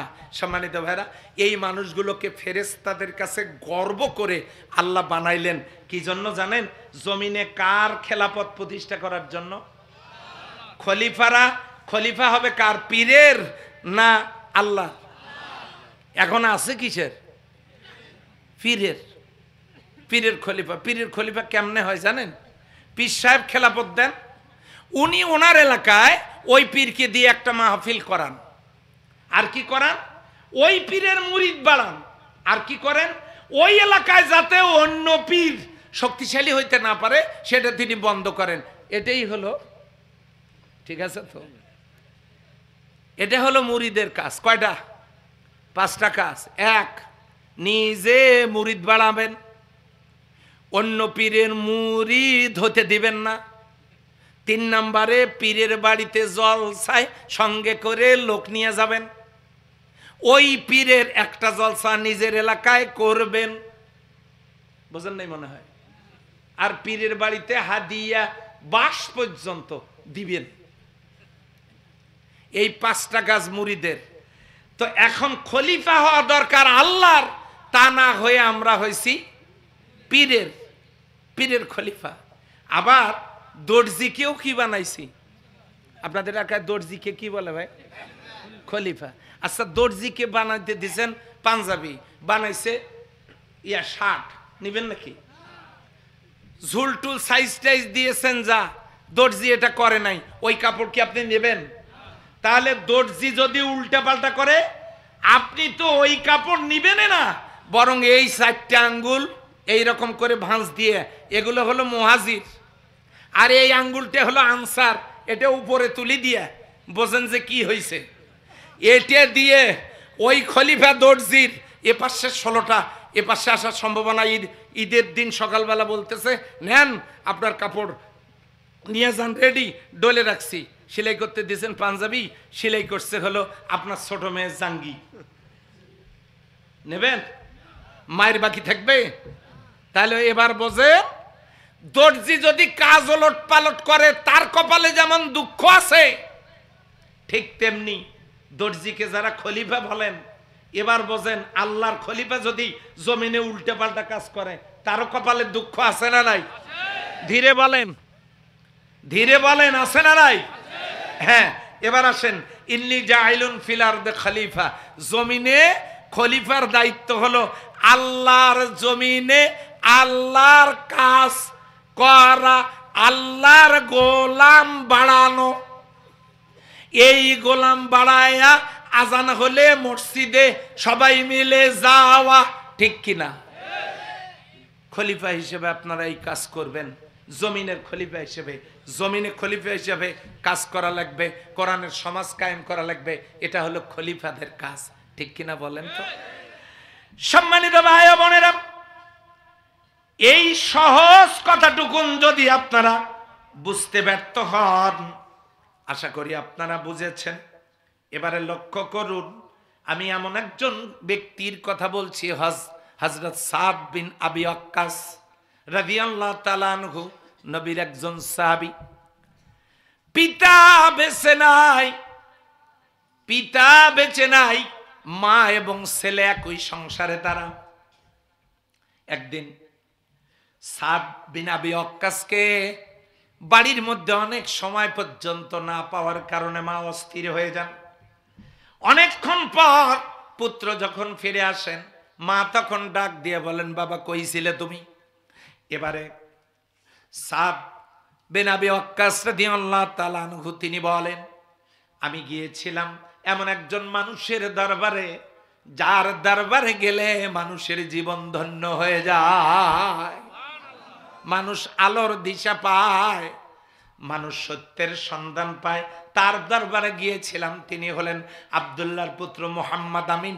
এই সমাজের কাফেরেরা যাকে আল আমিন বলে, আস-সাদিক বলে, আমি তার কাছে গিয়েছিলাম। মা তখন বললেন, খবরদার শোনো, এই যে এই ছেলে দেখেন কি সুন্দর ঘুমাইতেছে। কারা কারা ঘুমাইতেছেন হাত তোলেন।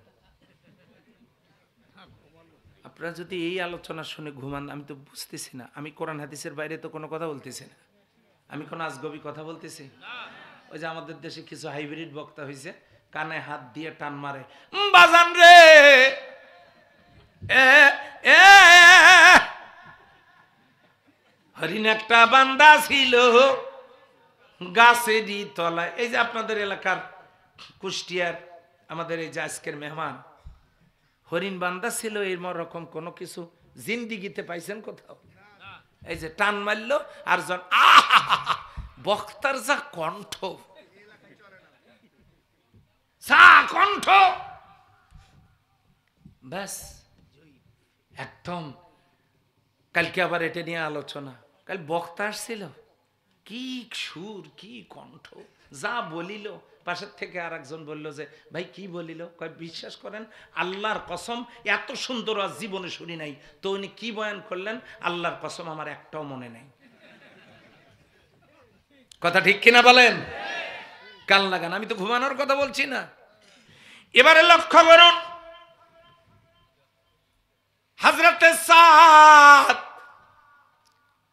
তার মা তাকে ডেকে বলেন, বাবা খবরদার, যা করেছো আর যা বলেছ আর কোনদিন যেন ওই মানুষটার দরবারে তোমাকে যেতে না দেখি। তুমি ওই জায়গায় যাবে না, এটা আমি তোমার মা হয়ে তোমাকে জানাই দিলাম। তুমি যাবা না, ওই জায়গায় কখনো যাবা না, তুমি আমাকে কথা দাও। হযরতে সাদ বিন আবি ওয়াক্কাস রাদিয়াল্লাহু তাআলা আনহু তাকে কথা দিলেন না, বললেন মা এমন একটা দরবার, তুমি যদি যাও মা জীবন ধন্য হয়ে যাবে। সাদ বিন আবি ওয়াক্কাস চেষ্টা করলেন মাকে বুঝানোর জন্য, মা বুঝলেন না। শুধু কি তাই নাকি, গোপনে হযরতে সাদ বিশ্বনবীর দরবারে যান, মাটের পান্না তিনি যাতায়াত করেন, মাঝে মাঝেই যাতায়াত করেন নবীর দরবারে, মাটের পায় না। এরপরে একদিন আবার বিলম্বে আসার কারণে মা রেগে গিয়ে বলতেছে, সাদ রে তোর বাবা বেঁচে নাই, আমি তোর মা, তোকে দেখভাল করার দায়িত্ব আমার, অনেকক্ষণ পর্যন্ত তোর কোনো খবর নাই, কই ছিলি বাবা আমাকে বল। হযরতে সাদ বলেন, মাগো ওই জায়গায় আমি গিয়েছিলাম, আমি তো মিথ্যা বলবো না, যে জায়গায় গেলে জীবনটা আলোকিত হয় ধন্য হয় এমন নবীর কদমে আমি সেই দরবারে ছিলাম। মা তখন বলল, তুমি কি আবারও সেই কাজটা করেছো নাকি?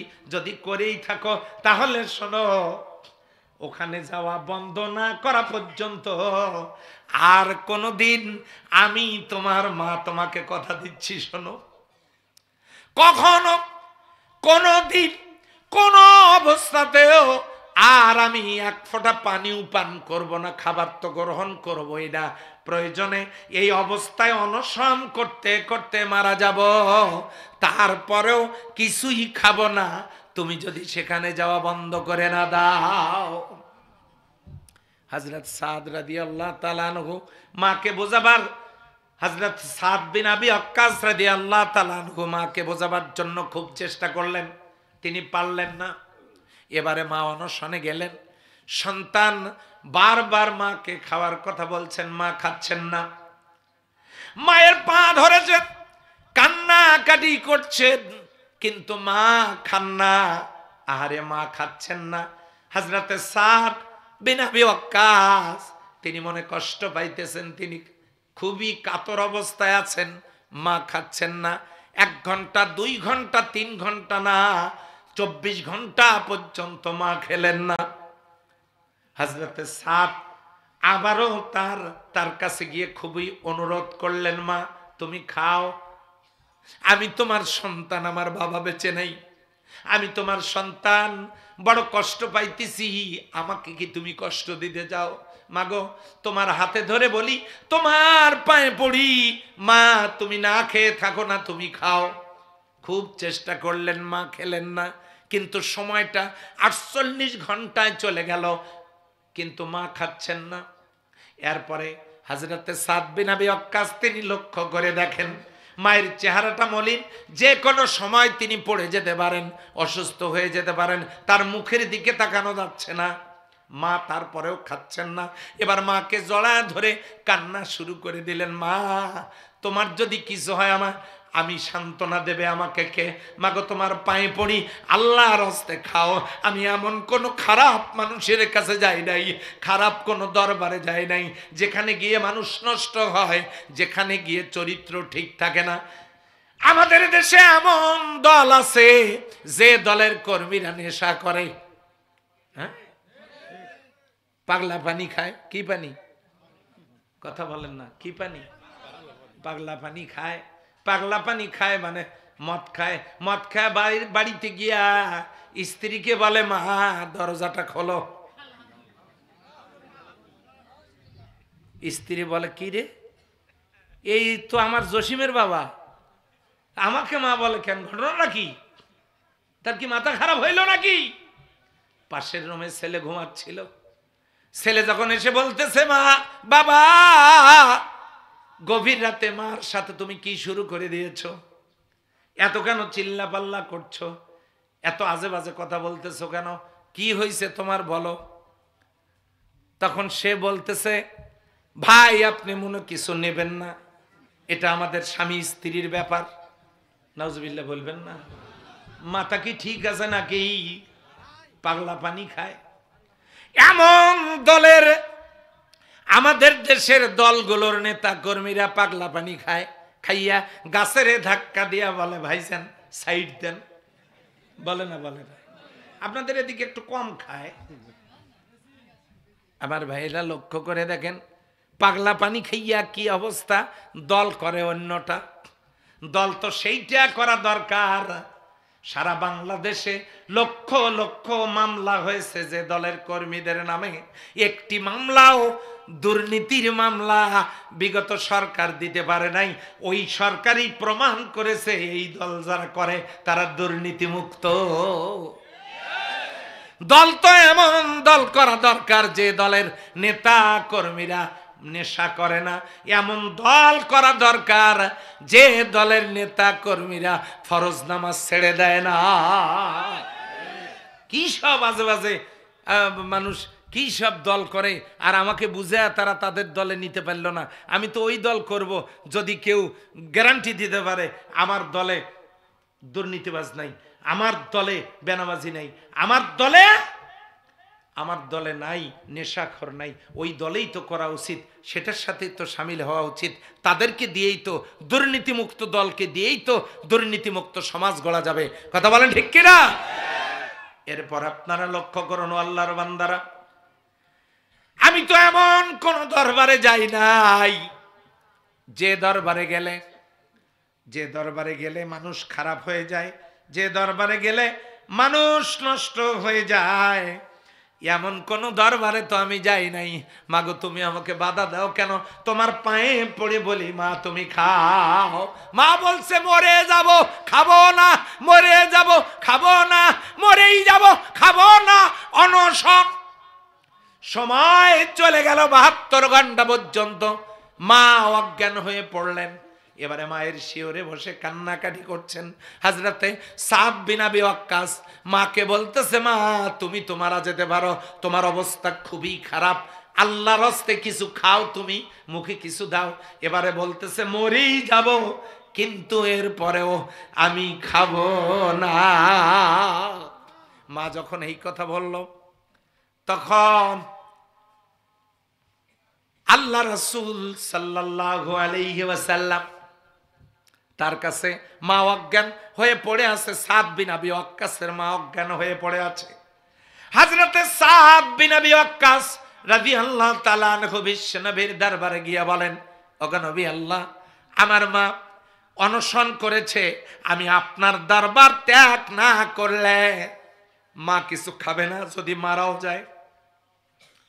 ওগো নবীজি, আমি পৃথিবীর সব পরিত্যাগ করতে পারি, কিন্তু আপনার কদম আমি ছেড়ে দিতে পারি না, আপনাকে ছাড়তে পারবো না। গিয়ে দেখেন মা ইন্তেকাল করেছেন, মরে গেছে। মা মরে গেছে, এরপরেও তিনি বিশ্বনবীর দরবার ছেড়ে দিতে পারেন নাই। তিনি নবীকে মহাব্বত করতেন। এই জন্য হযরত আনাস ইবনে মালিক রাদিয়াল্লাহু তাআলা আনহু قال قال رسول الله صلى الله عليه وسلم হযরত আনাস ইবনে মালিক রাদিয়াল্লাহু তাআলা আনহু বলেন আল্লাহর নবী সাল্লাল্লাহু আলাইহি ওয়াসাল্লাম বলেছেন লা ইউমিনু আহাদাকুম তোমাদের মধ্যে কেউই মুমিন হতে পারবে না হাত্তা ততক্ষণ পর্যন্ত কতক্ষণ পর্যন্ত ওয়ালাদিহি ওয়া ওয়ালাদিহিন নাস আজমাইন নিজের সন্তান পিতামাতার চাইতে সব পৃথিবীর সমস্ত মানুষের চাইতে যতক্ষণ পর্যন্ত আমাকে বেশি ভালো না বাসতে পারবে ততক্ষণ তোমরা মুমিন হতে পারবে না। মাকে হারালেন, নবীর কদম মোবারক ছেড়ে দেন নাই, অথচ আমাদের দেশের ছেলেরা বিশ্বনবীর মহাব্বতে দাড়িটা রাখতে পারে না, সফান সফা ক্লিন শেপ, এদিকে তো মনে হয় করে না। নবীর মহাব্বতে দাড়িটা রাখতে পারে না। মেয়েরাও আবার চিন্তা করে দাড়ি রেখে লাভটা কি, দাড়িওয়ালা ছেলে মানুষের কাছে কি পরিচয় দেব। বান্ধবীরা যদি বলে তোমার চাচাকে নিয়ে কোথায় যাও, তাহলে তো বিপদ। এখন স্ত্রী বাবাকে গিয়ে বলে তোমার জামাইকে বলো সে যেন ক্লিন করে। মা বোনদেরকে বলবো মা বোনেরা দাড়ি রাখার কারণে নষ্টা মেয়েরা তার দিকে তাকাবে না, স্বামী শুধু আপনারই থাকবে, just only for you, not others, অন্য কারোর জন্য হবে না, আপনারই থাকবে। আপনি কি চান না আপনার স্বামী আপনারই থাকুক, অন্য মেয়েদের নজরে আসুক? এটা তো আপনার না চাওয়ার কথা। রাসূলুল্লাহ সাল্লাল্লাহু আলাইহি ওয়াসাল্লামের সাহাবা আজমাইনগণ কত মহব্বত করতেন, মায়ের কথা রাখেন নাই, মায়ের কথা রাখেন নাই, নবীর দরবার ছাড়েন নাই। আর আমরাও বিশ্ব নবীকে মহব্বত করি, হ্যাঁ, আর আমরা নবীর যেটা প্রকৃত কাজ সেগুলো আমরা করতে পারি না। নবী 17 ওয়াক্ত ফরজ নামাজ কাজা করে আল্লাহর জমিনে আল্লাহর দ্বীন কায়েম করার জন্য রক্ত দিলেন, 27টা যুদ্ধ করলেন। আমরা সে আন্দোলনে শরিক হতে পারি না, আমরা খালি নামাজ নিয়ে গন্ডগোল করি। আপনাদের এলাকায় মনে হয় নাই হাত বাঁধা নিয়ে গন্ডগোল আছে না? নাই আছে? কারো বুকে হাত, কারো নাভিতে। আচ্ছা ভাই কোথায় বাঁধেন? বাঁধেন তো যার হাত নাই, বোঝেন নাই মনে হয়? যার দুটি হাত নাই তার কি নামাজ হবে না? হেই বাঁধবে কোথায়? ফতোয়া দেন যদি নামাজ হয়। ইমাম মালিক রাহমাতুল্লাহ আলাইহির অনুসারীরা জিন্দেগিতে কোনোদিন হাত বেঁধে সালাত আদায় করে না, তারা তাকবীরে তাহরিমার পরে হাত সোজা করে ছেড়ে দেয়, বুকেও বাঁধে না, নাভিতেও বাঁধে না। তাহলে আপনি কি ফতোয়া দেবেন ইমাম মালিক রাহমাতুল্লাহ আলাইহির অনুসারীরা সব জাহান্নামে যাবে? যে হাত বুকে বাঁধলেও চলে, যে হাত নাভিতে বাঁধলেও চলে, যে হাত ছাড়িয়ে দিলেও চলে, যে হাত না থাকলেও হাত ছাড়াই নামাজ হয়, এই সহজ কথা যারা না বুঝিয়ে গন্ডগোল করে তাদের আসলে কপাল খারাপ। এখন থেকে হাত কপালেই বাঁধা দরকার। মানুষ যখন জিজ্ঞাসা করবে হাত কপালে কেন, কয় এই কপাল ভালো করার জন্য হাত এখন কপালেই থাকবে। আপনি হাত বাঁধা নিয়ে গন্ডগোল করতে পারলেন, আপনি আমিন জোরে বলা আস্তে বলা নিয়ে গন্ডগোল করতে পারলেন। এই সমাজে যে সুদ চালু আছে সে ব্যাপারে সুদ বন্ধের জন্য আপনি জিহাদের ময়দানে নামতে পারলেন না, আপনি কিসের মুসলমান?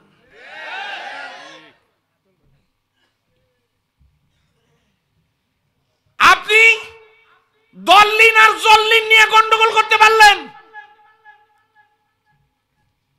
আপনি নামাজের কাতারে কতটুকু ফাঁক থাকবে এটা নিয়ে গন্ডগোল করতে পারলেন, আপনি ফরজ নামাজের পরে হাত তোলা না তোলা নিয়ে গন্ডগোল করতে পারলেন। আর বাংলাদেশের 56,000 বর্গ মাইলের মধ্যে আল্লাহর একটা আইনও চালু নাই, অথচ আপনি এই ব্যাপারে কোনো আন্দোলন, কোনো চেষ্টা, কোনো কাজ করতে পারলেন না, আপনি কোনো সংগ্রাম লড়াই করতে পারলেন না, আল্লাহর দ্বীন কায়েমের আন্দোলন আপনি করতে পারলেন না। আপনার তো মুসলমান পরিচয় দিতে লজ্জা হওয়া দরকার। কেন? রাসূলুল্লাহ সাল্লাল্লাহু আলাইহি ওয়াসাল্লামের হাতে হাত রেখে কালিমা পড়ে ইসলাম কবুল করেছে আব্দুল্লাহ বিন উবাই বিন সলুল, নামাজ পড়েছে আল্লাহর হাবিব সাল্লাল্লাহু আলাইহি ওয়াসাল্লামের পিছনে, রোজা করেছে, হজ করেছে, যাকাত দিয়েছে, বাড়িতে মসজিদ বানাইছে। মৃত্যুবরণ করলো, ছেলে এসে সংবাদ দিল, ওগো নবী আল্লাহ, এই মাতাত আবি আমার পিতা ইন্তেকাল করেছেন, দুটো জিনিসের জন্য আসছি। এক, আপনি জানাজা পড়াবেন। দুই, আপনার গায়ের একটা জামা দিয়ে আমার বাপের কাফন পরানো লাগবে, একটা জামা দিবেন। বিশ্বনবী তার গায়ের জামা একটা খুলে দিলেন, জানাজা পড়ার জন্য রওনা করেছেন। হযরত ওমর রাদিয়াল্লাহু তাআলা আনহু গায়ের জামা টেনে ধরছেন। সুবহানাল্লাহ বলবেন না? ওগো নবী আল্লাহ, কই যান আপনি? কই যে আমার জলিলুল কদর সাহাবী আব্দুল্লাহ বিন উবাই বিন সলুল মারা গেছে, তার জানাজা পড়ার জন্য যাইতেছি। আল্লাহ সাথে সাথে জিবরিল আমিনকে পাঠিয়ে দিলেন, ওয়ালা তুসাল্লি আলা আহাদিম মিনহুম মাতাত, এই লোকটা যেটা মারা গেছে তোমাদের মধ্যে যে লোকটা, আপনি খবরদার তার জানাজা পড়াবেন না। ওয়ালা তাকুম আলা কবরিহি, এর কবরের পাশে দাঁড়াবেন না। আপনি এর জন্য দোয়া করবেন না। ইন তাস্তাগফির লাহুম, আপনি দোয়া করেন অথবা না করেন, আপনি 70 বার দোয়া করলেও আপনার দোয়া আল্লাহর দরবারে কবুল হবে না। আল্লাহর নবী তখন বললেন, তাহলে আমি 72 বার করব। 70 বার যদি কবুল না হয় তার চেয়ে আমি বেশি করব। তখন আবার আয়াত আসলো, আপনি দোয়া করলেও যা, না করলেও তা, আপনার দোয়া আল্লাহর দরবারে কবুল হবে না। এটা হলো লেটেস্ট মডেলের মুনাফিক। এর অপরাধ, এ আপনার হাতে হাত দিয়ে কালিমা পড়েছে, আপনার পিছনে নামাজ পড়েছে, আপনার সাথে রোজা করেছে, ইফতার করেছে, হজ করেছে, যাকাত দিয়েছে, বাড়িতে মসজিদ বানাইছে, কিন্তু কোরআনের রাষ্ট্র কায়েম হোক এই লোকটা ওইটা চায় নাই। এর মৃত্যু হয়েছে মুনাফিকের মৃত্যু। এবার দলিল না, টাটকা দলিল। এমন কোন মা তার সন্তান জন্ম দেন নাই, দিতে পারেন নাই। আমি এখন বলা হাদিসটা যে গায়ে এইটাকে গায়রে সহি বা এটাকে সে দুর্বল হাদিস বলতে পারবে। সহি মুসলিম 1271 নম্বর হাদিস। আন আবি হুরায়রা রাদিয়াল্লাহু তাআলা আনহু قال قال রাসূলুল্লাহ সাল্লাল্লাহু আলাইহি ওয়াসাল্লাম, মান মাতা, যে লোকটা মরে গেল, ওয়ালাম ইয়াগজু, অথচ সে গাজওয়া করে নাই, যুদ্ধ করে নাই, আন্দোলন করে নাই, লড়াই করে নাই, সংগ্রাম করে নাই আল্লাহর জমিনে আল্লাহর দ্বীন কায়েম করার জন্য, ওয়ালাম ইউহাদ্দিস বিহি নাফসাহু, মনে প্রাণে চায়ও নাই আল্লাহর জমিনে আল্লাহর দ্বীন কায়েম হোক, মাতা আলা শুবাতি মিনান নিফাক, এই লোকটার মৃত্যু হবে মুনাফিকের মৃত্যু। সহিহ মুসলিম 1271 নম্বর হাদিস। তা আপনি ফরজ নামাজের পরে হাত তুলে দোয়া করা নিয়ে গন্ডগোল করবেন, আর কোরআনের সমাজ কায়েমের জন্য আপনি কাজ করবেন না, মৃত্যু হবে মুনাফিকের মৃত্যু। আপনি দোয়া করলেও যা, না করলেও তা। ওয়াল আর ইকুয়াল আই অফ দ্য ইসলাম।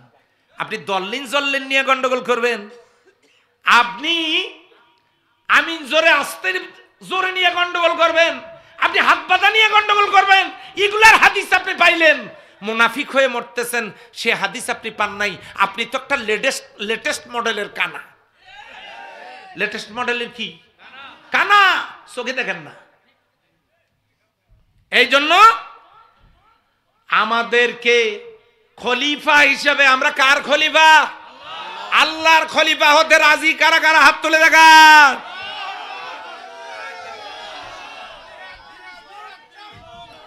আলহামদুলিল্লাহ, হাত নামান।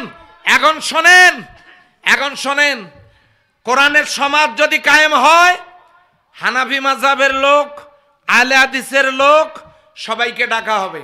ডাকিয়ে বলা হবে, ভাই আমাদের দেশের জাতীয় পোশাকটা কি করলে ভালো হয় বলেন তো? একসাথে পোশাকের বিধান আসবে।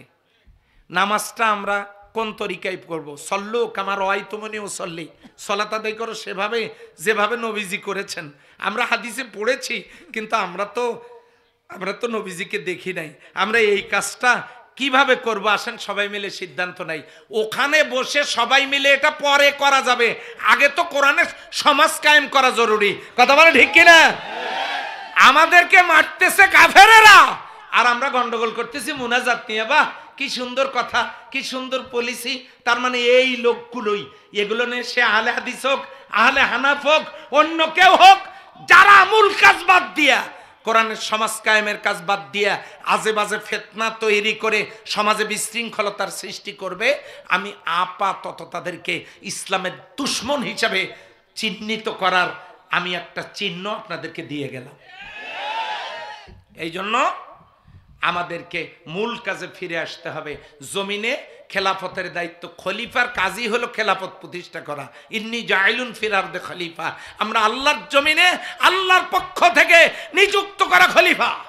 এই জমিনে আমরা কোন রকমের শয়তানি তৎপরতা হতে দিতে পারি না। সম্মানিত ভাইরা, আমার মা বোনেরা, আসুন নবী সাল্লাল্লাহু আলাইহি সাল্লামের সাহাবাগণ যদি এত ত্যাগ করতে পারেন, আমাদেরকেও কোরআনের সমাজ কায়েমের জন্য চেষ্টা করার দরকার আছে না নাই?